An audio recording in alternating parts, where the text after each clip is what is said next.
राजेश जी, विकास जी, Sushil Sharma ji, Jitesh Sharma ji, doctor Anamika अंबर जी का करें।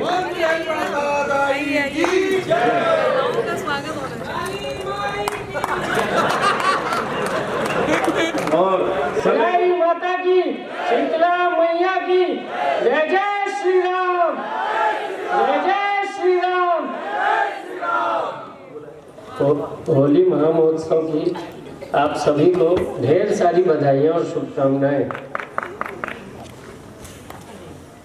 होली महामहोत्सव और कवि सम्मेलन में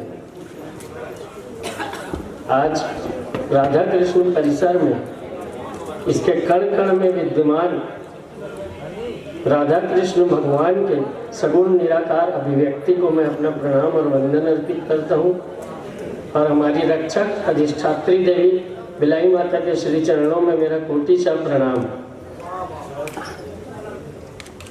होली के दिन सब अपने अपने परिवार के साथ कार्यक्रम में होली मनाने के लिए व्यस्त रहते हैं। उस कार्यक्रम के बीच में सब अपने घरों से यहाँ इतनी बड़ी संख्या में हमारे कार्यक्रम में शामिल होने आए, हमारी खुशियों में साथ में सहभागी बने, उसकी मैं सभी को बहुत बधाइयाँ देता हूँ। कार्यक्रम के मुख्य अतिथि डॉक्टर प्रभात गुप्ता जी, कार्यक्रम के अध्यक्ष प्रदीप भाई मीरानी जी और विशिष्ट अतिथि श्री श्याम अग्रवाल जी, ये मेरे पिता तुल्य और मार्गदर्शक हैं, इसलिए आज मंच पे इस जगह अतिथि के रूप में मौजूद थे। और कार्यक्रम में सुनील दुग्गल जी, बजरंग अग्रवाल जी, डॉक्टर मनमोहन वैष्णव जी, डॉक्टर रोशन उपाध्याय जी, डॉक्टर राजेश मित्तल जी, डॉक्टर जे.एल. देवांगन जी, ये सिर्फ मेरे परिवार के बड़े और मेरे बड़े भाई जैसे हैं, इसलिए मंच पे नहीं थे। उनका बड़प्पन बड़ा है, इसलिए वो आज इस मंच पर थे। आज सुबह राजेश भैया का मेरे पास फोन आया था, उनसे बात हुई। वो अपने धमतरी जिले के सबसे बड़े पेडियाट्रिशियन हैं और एमडी फिजिशियन है। वो मुझे फोन पे कहते हैं कि आपने कार्यक्रम में मुझे बुलाया है, सारे पेपरों में, अखबार में, टीवी में, मीडिया में, सोशल मीडिया में मेरा नाम छप रहा है। ये उनका बड़प्पन है। ये सारे लोग जो आज अतिथि बने हैं ना, वो अपने अहम का तर्पण करके आए हैं, इसलिए यहाँ अतिथि बने हैं। जिन लोगों के सम्मान से स्वयं सम्मान भी सम्मानित होता है। मंच पे जितने आज धमतरी शहर को अपने जीवन में उन्होंने दिया है, उनका सम्मान करके मैं, मेरी व्यवसायिक संस्थान महालक्ष्मी बिजनेस पार्क और मेरे परिवार के सभी सदस्य अपने आप को गौरवान्वित महसूस कर रहे हैं। हम अपने धमतरी शहर और आसपास से यहाँ चल के आ गए।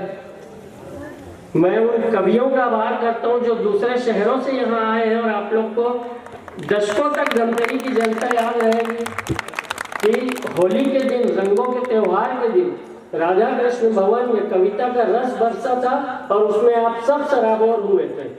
यही असली होली है।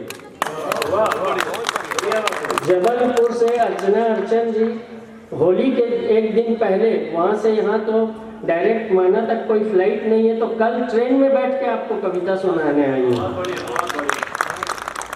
अनामिका जी नई दिल्ली से आज शाम को यहाँ रायपुर पहुँची है। सोचिए उतनी दूर से होली के दिन यहाँ पहुँच के आए और उनकी विनम्रता देखिए। मुझसे मैं बहुत से 10 साल से कार्यक्रम कराता हूँ और वक्ताओं से मेरा रोज का बातचीत रहता है। मैं इसके पहले जिन भी वक्ताओं से बात करता था, किसी को यहाँ धमतरी आने के लिए आमंत्रण देना होता था तो पहले उसका पीए बात करता था, उसके बाद उसका ओएसडी बात करता था और उसके बाद उनसे बात होती थी मेरी, जब वो कार्यक्रम के दिन आते थे। अनामिका जी से पहली बार मैंने जिस दिन अपना आग्रह किया और सहर्ष उन्होंने स्वीकार किया, मुझसे उन्होंने सीधी बात की। ये उनका इतना बड़प्पन है। जिस अनामिका जी की बात कर रहा हूँ ना, उनके सोशल मीडिया में 5 मिलियन फॉलोवर हैं इतनी तो 50 देशों की कुल जनसंख्या से भी ज्यादा है। और वो हमारा आमंत्रण स्वीकार करके यहाँ एक ही दिन इतनी सहज बात करके यहाँ आई। और तो और बड़प्पन 2 कदम और आगे वो पहली बार बात में बोलती हैं कि आप बहुत प्रभावशाली बात करते हैं। बहुत बढ़िया।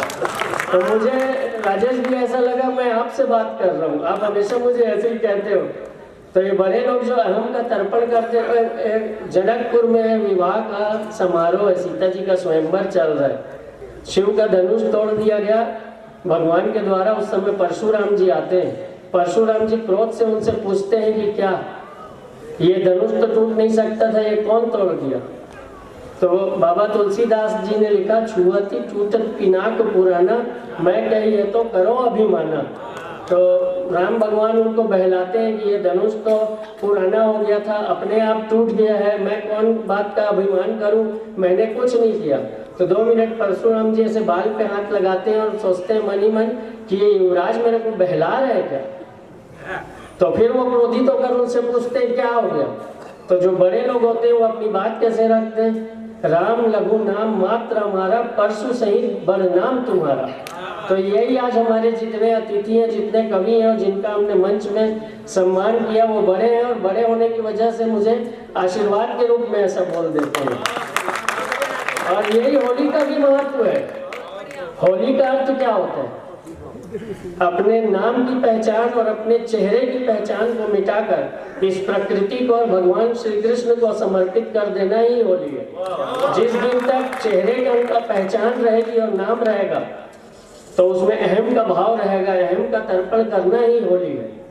होली के दिन चेहरे पे रंग लगाते हैं और हमारी वैदिक सनातन परंपरा में 15 दिन तक रंग उतारने का पूरी प्रक्रिया चलती है। 15 दिन खेलते हैं और 15 दिन उतारते हैं, तभी नए वर्ष का प्रारंभ होता है, चैत्र प्रतिपदा प्रथमा के दिन।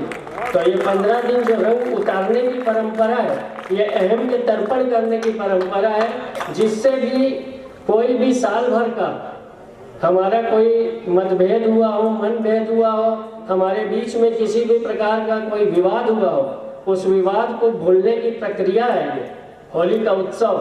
होली जिस दिन मनाते हैं उसके 15वें दिन सनातनी परंपरा में ही कमत कामना करते हैं। तो यही होली की परंपरा है। और होली खेलना है तो ऐसी खेलें जैसे आज यहाँ भगवान राधा कृष्ण की होली हो रही है। भगवान राधा कृष्ण ने होली बरसाने में, बिरज में, उस भूमि में जो खेली है होली, वो होली खेलना अगर ये पूरी दुनिया सीख जाए तो दुनिया में पुनः प्रेम उत्पन्न हो जाएगा। विलुप्त प्रेम और दुनिया को प्रेम सिखाने के लिए ही भगवान श्री कृष्ण ने होली खेली थी। होली में 2 मिनट की आज्ञा हो तो 1-2 लाइन बोल देता हूँ, उसके बाद मैं चले जाऊंगा। हालांकि मैं कोई ना कभी कविता पढ़ा हूँ और ना कभी कवि सम्मेलन के मंच में गया हूँ। ये मेरे जीवन का पहला अवसर है। विकास भाई बब्बल ये दोनों कविता के प्रेमी हैं। उन लोग बार बार जिद करें कि आप हमेशा केवल यज्ञ अनुष्ठान कराते हो, इस बार होली पे कोई बढ़िया जोरदार धमाकेदार कार्यक्रम कवि सम्मेलन का होना चाहिए। और उन दोनों की प्रेरणा से ही ये कार्यक्रम यहाँ हुआ है।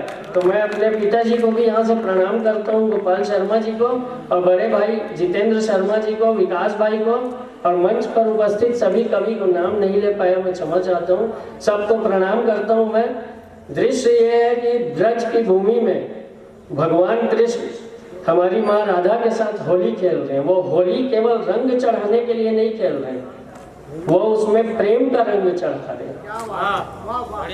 बाबा सूर ने लिखा, इधर खड़े हैं कुंवर कन्हैया, उधर खड़ी है राधा गोरी। इधर खड़े हैं कुंवर कन्हैया, उधर खड़ी है राधा गोरी। 5 बरस के कुंवर कन्हैया, 7 बरस की राधा गोरी। बहुत बहुत धन्यवाद। इधर खड़े हैं कुंवर कन्हैया, उधर खड़ी है राधा गोरी। 5 बरस के कुंवर कन्हैया, 7 बरस की राधा गोरी। किनके हाथ कनक पिचकारी, किनके हाथ रंग की पोरी। कृष्ण के हाथ कनक पिचकारी, राधा के हाथ रंग की पोरी। ये होली का दृश्य तो है। भगवान उनके पीछे पीछे कुंज गलियों में दौड़ रहे हैं होली खेलने के लिए, प्रेम सिखाने के लिए, प्रेम का रंग चढ़ाने के लिए। रंग चढ़ाने के लिए भौतिक सामान में 4000 किलो गुलाल मंगाया नंद बाबा ने, और 400 किलो केसर की गोली बनाई रंग में। कैमन लाल गुलाल मंगाई, कै घड़ी केसर गोली। 100 मन लाल गुलाल मंगाई, 10 घड़ी केसर गोली। हाथ में लाल गुलाल पिचकारी, मारत है भर भर जोरी। और भगवान से प्रार्थना भगवान की जोड़ी के लिए सूरदास जी करते हैं और लिखते हैं, सूरदास प्रभु तिहारे मिलन की अविचल रही हो ये जोड़ी। वो है ना, तेरी तस्वीर में वो रंग भरे हैं मैंने, लोग देखेंगे तुझे और पहचानेंगे मुझे। तो भगवान कृष्ण 5 से 7 वर्ष की आयु तक तो होली खेलते थे, लेकिन दृश्य बदलता है। कृष्ण जब 7 वर्ष के होते हैं, प्रेम का रंग दुनिया पे चढ़ता है, तो गोपियां और राधा माँ होली खेलती है। मीराबाई ने लिखा ना, श्याम पिया मोरी रंग दे चुनरिया, लाल न रंगाऊं मैं हरी न लगाऊं, अपने ही रंग में मोहे रंग दे चुनरिया। और प्रेम का रंग चढ़ गया तो मीराबाई लिखती है, बिना रंगाए मैं तो घर नहीं जाऊंगी, बीत ही जाए चाहे सारी उम्र। आप लोग को बहुत बहुत प्रणाम, बहुत धन्यवाद।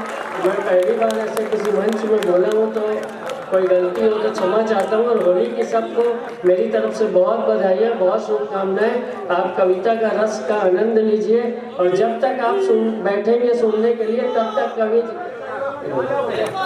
बहुत बहुत धन्यवाद। सबको प्रणाम, सबको होली की बधाइयाँ और शुभकामनाएं। सबको मेरी तरफ से बहुत प्रणाम।